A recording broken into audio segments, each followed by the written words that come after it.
السلام عليكم الدراري، مرحبا بكم معايا مرة أخرى في لابورس بالديتاي، لاشين اللي كنحاول نعطيكم فيها كاع لي ديتاي على لابورس دو كازابلانكا. الحلقة ديال اليوم صراحة مفيدة بزاف. أول حاجة غادي نحاول نعطيكم نصائح على هاد الاكتشافات اللي جايين اس جي تي ام وكاش بلوس، اللي غادي يعطيونا الأسهم في 8 ديسمبر إن شاء الله.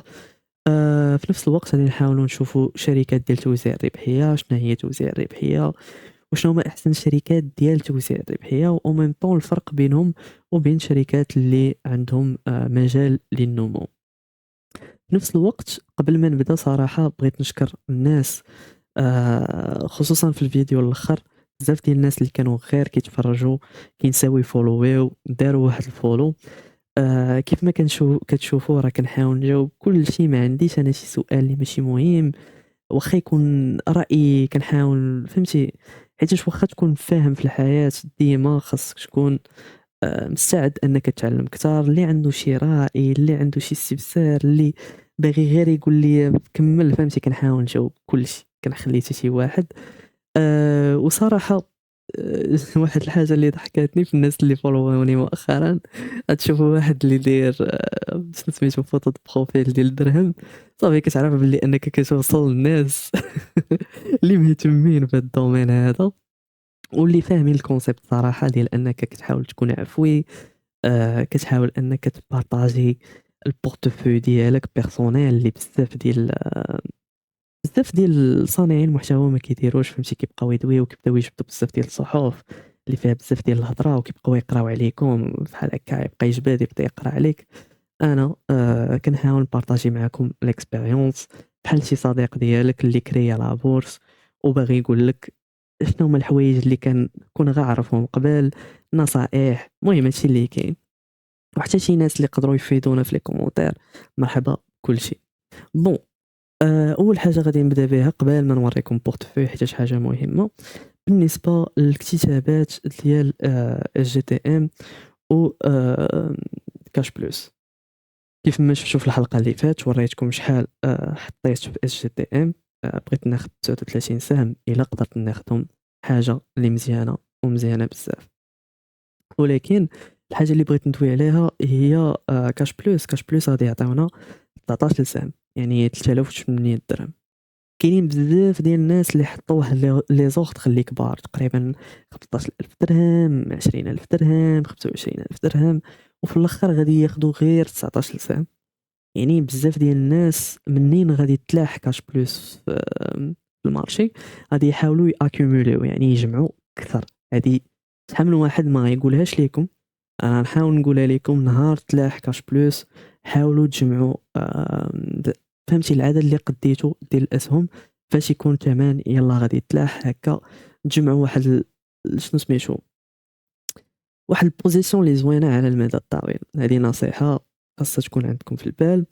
ثاني حاجه على قبل اس جي تي ام، بالنسبه للناس اللي داروا دي زوغتر كبار، الا كانوا عندكم شي ولاد ولا شي حاجه حاولوا ديروا الكتاب بالاسماء ديال الاولاد ديالكم. طبعا غادي تصيفطوا غير شنو سميتو، غتصيفطوا لي زانفورماسيون باغ ايميل، يا اما عقد الازدياد، المهم ما عرفتش صراحه، راه كلشي مكتوب هنايا، باش انكم تاخذوا دي بوزيسيون ليهم وتقدروا تاكيوموليو الماكسيموم ديال الاسهم. هادشي اللي كاين. ندوزو البورتفوي. كيف العاده البورتفوي كيف ما غادي تشوفوا هنايا البدايات، يعني ما كاينش شي تحركات، واصلا لا بورصه لا جينا نشوفوا ستابل هاد الايامات. يعني الا مشينا نشوفوا لو مازي شنو داير، نلقاو بلي ما فهمتي باقي ستاغني في هاد البلاصه هادي، حيتاش هاد الاكتتابات هادو خداو السيوله فهمتي. يعني كلشي كيحاول يحط فلوسو في هاد الاكتتابات باش يضمن الماكسيموم ديال الاسهم. بوغ لو مومون غيبقى هادشي غير ستاغني، يعني على بالو لكم اسهم مزيانين فيهم اثمنه مزيانين، حاولوا تقداوهم في هاد الوقيته هادي، حيتاش منين ما يبقاوش الاكتتابات غير رجع بنادم يحط فلوسو في الشركات اللي داروا واحد الارقام اللي زوينين. هادشي اللي كاين عاوتاني. بالنسبه للبورتفوي ديالي كيف ما غادي تشوفوا، بغيت ندوي لكم على شركات ديال توزيع الربحيه. شنو هي توزيع الربحيه؟ توزيع الربحيه هي منين الشركه كتقرر انها تفرق بارتيه من الارباح ديالها ولا كاع الأرباح ديالها على المستثمرين، فهمتي؟ هكا كتشجّعك أنك تبقى شاد داك السهم. في بزاف ديال الأحوال الشركة منين كتكون كدير ديك توزيع الربحية ولا les dividendes كتكون أنها وصلات لواحد النضج من ناحية النمو، يعني ما بقاش واحد الفرصة كبيرة للنمو، يعني الشركة كتكون كبيرة. بون حدنا دابا شرحنا توزيع الربحية، كاين واحد السؤال آخر اللي كيتسول بزاف اللي هو واش شركة النمو ولا شركة توزيع الربحية؟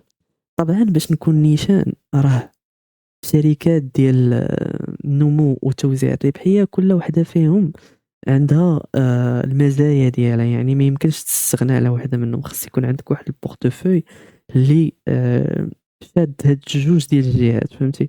باش أنك تمشي مزيان.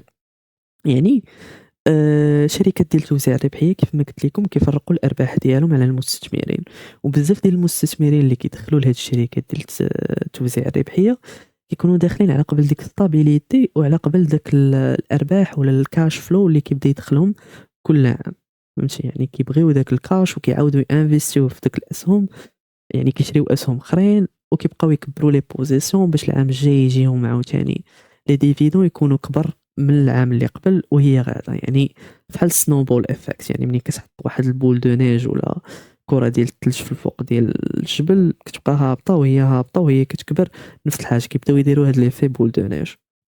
بالنسبة للشركات ديال النمو حتى هما راه مزيانين، يعني هاد الإدراجات ولا الاكتتابات ولا الIPO ديال SGTM ولا ديال كاش بلوس راه حتى هي الحاجة اللي خاصك ضروري حتى هما تدخل فيهم. علاش؟ حيتاش ما يمكنش تكون نتايا داخل واحد البورتفوي شنو سميتو 100% ديفيدون وتضيع عليك بحال هاد الفرصة هادي، فهمتي؟ ديال 500%، فهمتي؟ يعني ضروري خاص تكون شاد هاد الاتجاهات بجوج باش نكون واضح. يعني هادشي علاش غتشوفوا لو بورتفوي ديالي كندخل في الكتابات، يعني ميزورت غتلقاوني كندخل في الكتابات وفي نفس الوقت في البورتفوي داير شركات اللي عندهم historique في توزيع الربحية، يعني مثلًا ندخلوا لأفريك إندستري نقلبوا عليها في الشركات ديال توزيع الربحية غنلقاوها في هاد العام 2025 هي الثانية ب6.41 عندها l'historique، يعني في 2024 هي عاوتاني الثانية ب6.21 في العام الثالث غادي نلقاوها هي الخامسة ب5.33 وهي غادي، يعني كنلقاوها في كل عام.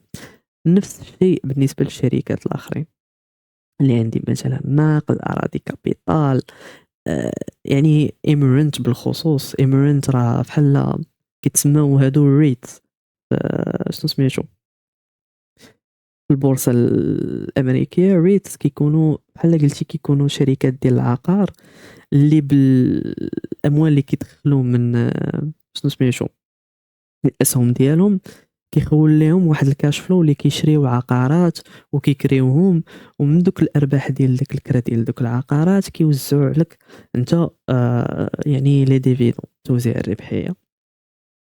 كيكونوا معروفين هما أصلًا بتوزيع الربحية، وحتى هي إلا جيتو تشوفوا إيميرنت راه stable، يعني كاع الشركات ديال توزيع الربحية بزاف ديال الأحوال كيكونوا stable إلا إلا كان طبعًا شي حاجة في شي خبار في المارشي ماشي هي هاذيك طبعًا كيطيحوا. وواحد الحاجة اللي كنت باغي نوريكم من عاوتاني البورصة الأمريكية فاش كنت مانفيستي، كيف ما غادي تشوفوا سي نورمال أن البورتفوي في ديك 4 شهور الأولى 5 شهور الأولى غيكون البورتفوي stagné، يعني كتكون في مرحلة البناء، كتبدا تبني لي بوزيسيون كتبدا تعزّز لي بوزيسيون، مثلًا دخلتي في واحد الشركة طاح الثمن كتبدا تاخد دي بوزيسيون أخرين باش أنك كدير dollar cost average ولا كتهبط من داك الثمن باش خديتي أول مرة، يعني ضروري في 3 شهور الأولى ما غاديش تشوف واحد لي ريزولطا، تقدروا تشوفوا واحد لي ريزولطا اللي صغار ولكن داكشي كيتحسب بالعام، هذا هو الاستثمار على المدى الطويل، يعني كنبدا نبنيو واحد لو بورتفوي اللي مع الوقت هو اللي غيبدا يدخل لنا أولًا آمم مثلًا هنا فاش حطينا النساب غيبدا يدخل لك بعدا النسب ديال لي ديفيدون في العام تقريبًا فاش سولت ChatGPT على هادشي اللي عندي، يعني واحد 4.40% غتبقى تدخل ديفيدون، يعني واحد 900 درهم داخلة كل عام غير من لي ديفيدون، عاد من غير طبعًا لي pourcentage ديال الشركات ملي غادي يطلعوا في لا valeur ديالهم. يعني العام الأول وفي نفس الوقت غنبدا نزيد واحد 5000 درهم كل شهر، يعني هكا غنحاولوا نكبروا البورتفوي وغادي تشوفوا كيفاش البورتفوي قد ما كتزيد فيه قد ما غيزيد يكبر، compound interest كما كنقولوا. و بالنسبة لهاد الsite هذا هو فين غادي نحطوا لكم طبعًا لتحت، هو فين غادي تقدروا تشوفوا تقلبوا على كل شركة، مثلًا ألومنيوم دو ماروك شركة اللي كتعجبني، باقي كنتسنى شنو سميتو شي ثمن اللي يجي فيها مزيان باش أنني نحاول ندخل، حتى هي كتعطي لي ديفيدون بطريقة مزيانة، يعني تدخلوا تقلبوا على الهيستوريك ديالها واش كانت كتعطي لي ديفيدون من شحال هادي، واش ما كتنقصهمش، حيتاش كاينين بزاف ديال الشركات بحال مثلًا إلا جينا نشوفوا اتصالات المغرب، اتصالات المغرب كانت معروفة كتفرق لي ديفيدون ولا توزيع الربحية، واحد هاد العام هذا ما عطاتش، يعني بحال بغاو ينفيستيو الفلوس واقيلا في الانفراستركتور ديال 5G وداك الشيء، بالمقارنة بالأعوام الأخرى غادي تلقاهم كاينين، يعني ما عندهاش واحد stabilité في توزيع الربحية، هادشي علاش أنا ما اختاريتهاش بيرسونيلمون، وحتى لو بري ديالها جاني زعما ديجا المهم ما عجبنيش. ومن غير اتصالات الصراحة أصلًا اتصالات كتجيني شركة اللي كبيرة، لا مارج ديال النمو ديالها ما بقاتش بزاف، مي إلا جينا نشوفوا العامل المشترك ديال الشركات ديال النمو غنلقاو أنهم ما كيفرقوش لي ديفيدون بحال TGCC، مرسى ماروك، مناجيم، جيت كونتراكتورز، أكتيطال، كتلقاهم كاع الأرباح اللي كيدخلوا تقريبا كيعاودوا ينفيستيوهم في لي بروجي، مثلًا جيت كونتراكتورز كتلقاها كتشري دي ماشين جداد، كتدخل عمال جداد، أكتيطال مثلًا حتى هي كتبقى تحل فروع جداد، كتانفيستي في الماتيريال جديد ولا كتجيب دي سكانير اللي ديرنيير تكنولوجي، المهم هادشي اللي كيحاولوا يديروا باش أن الثمن ديال السهم ديالهم كيبقى غادي وكيطلع مع الأرباح ديالهم. دابا حدنا عرفنا شوية لا ديفيرونس كيفاش نختاروا الشركات ديال توزيع الربحية. عندك 2 كريتير ولا 3 كريتير اللي ساهلين. أولًا كنشوفوا النسبة ديال توزيع الربحية واش attractive ولا لا، واش آمم شي حاجة اللي كتشجعك أنك تانفيستي ولا لا. تاني حاجة كنشوفوا الهيستوريك، واش داك لو بورسونتاج آمم كيبقى ثابت، يعني ما كيهبطوش بزاف وبعض المرات كيزيدوا فيه، فهمتي، واش بعض المرات كيكون داك البورسونتاج كيحاولوا أنه يزيدوه. تالت حاجة هو لو بري ديال الشركة، يعني الشركة واش ما كيهبطش داك الثمن ديالها وهي كتفرق لي ديفيدون، يعني كاينة واحد شوية ديال stabilité. هذا ما كان يعني منين كيكونوا هاد 3 ديال شنو سميتو لي كريتير، آآ صافي كتحاول تانفيستي في واحد الشركة، خصوصًا حتى إلا كان مثلًا الثمن stable، كتحاول نتايا تاخد في أحسن بلاصة، بحال دابا مثلًا ما غاديش تاخد كيف ما قلت لكم هنايا ولا هنا قمة ولا شي حاجة، كتحاول تاخدو في بلاصة اللي مزيانة باش en même temps لا بقى stable كتاخد لي ديفيدون ولا طلع راه كتكون الأرباح. هادشي اللي كاين، يعني داكشي بازيك كنحاول نبسط ليكم لانفورماسيون، و جو بونس ماشي شي حاجة اللي صعيبة، تشوف ليستوريك راه غتدخل غتبقى تشوف هاد السيت هذا غنحاول نحطو ليكم، غتبقى تشوف الشركات اللي مانتيريسينك شحال النسبة اللي كيعطيو، واش كيعطيو كل عام نفس النسبة تقريبا، تحاول تدخل تقلب على السهم ديالهم، فين هو لو بري اللي نقدر ندخل فيه، واش هاد لو بري اللي كاينة فيه الشركة دابا واش مزيان، فهمتي، هادشي اللي كاين، يعني ماشي شي حاجة اللي صعيبة بزاف. في نفس الوقت إن شاء الله في الحلقة الجاية غادي نحاول ندير لكم compound interest، يعني حيتاش غنبدا نحاول نانفيستي كيف ما قلت لكم 5000 درهم في لو بورتفوي ديالي، غنحاولوا نديروا غير واحد شنو سميتو، نشوفوا مثلًا من هنا واحد 5 سنين إلا بقينا غاديين بهاد لو بورسونتاج مثلًا شحال غادي نقدروا نديروا ديال الأرباح، المهم نحاولوا نديروا واحد الحاجة على الcompound interest، غادي تكون شي حاجة اللي زوينة إن شاء الله، فينا نحاول نشرح لكم هاد الconcept، حيتاش كيف ما قلت لكم في الأول راه كيكون داكشي ثقيل، ولكن حدك كتكبر لو portefeuille ديالك وكتانفيستيه في شركات، فهمتي، كدير واحد لا بالونس ما بين الشركات ديال النمو وشركات ديال توزيع الربحية لي ديفيدون، راه على المدى الطويل كتمشي مزيان. يعني كتبولدي واحد راس المال اللي يقدر يعاونك بزاف، وكيولي داك راس المال هو تيخدم عليك، هو كيدخل لك واحد القدر ديال المال كل عام، حيتاش ما غاديش تبقى طبعا غير 900 درهم، راه كل عام غادي تبقى غادا وكتكبر ديك النسبة اللي كتدخلك بلا ديفيدون. عاد من غير هاد النسبة هادي راه كيف ما قلنا نزيدو عليها بشحال غادي يطلع كل سنة. يعني الثمن ديال الأسهم راه تا هو يقدر يطلع لكننا كناخدو الأثمنة المناسبين. هادشي اللي كاين. شكرا بزاف على الدعم ديالكم. نتمنى واخا كثرت في لي ديتاي، ولكن حيت هذا السوجي اللي خاصو لي ديتاي وعطيتكم اللاصق في نفس الوقت. شكرا على الدعم ديالكم و بيس.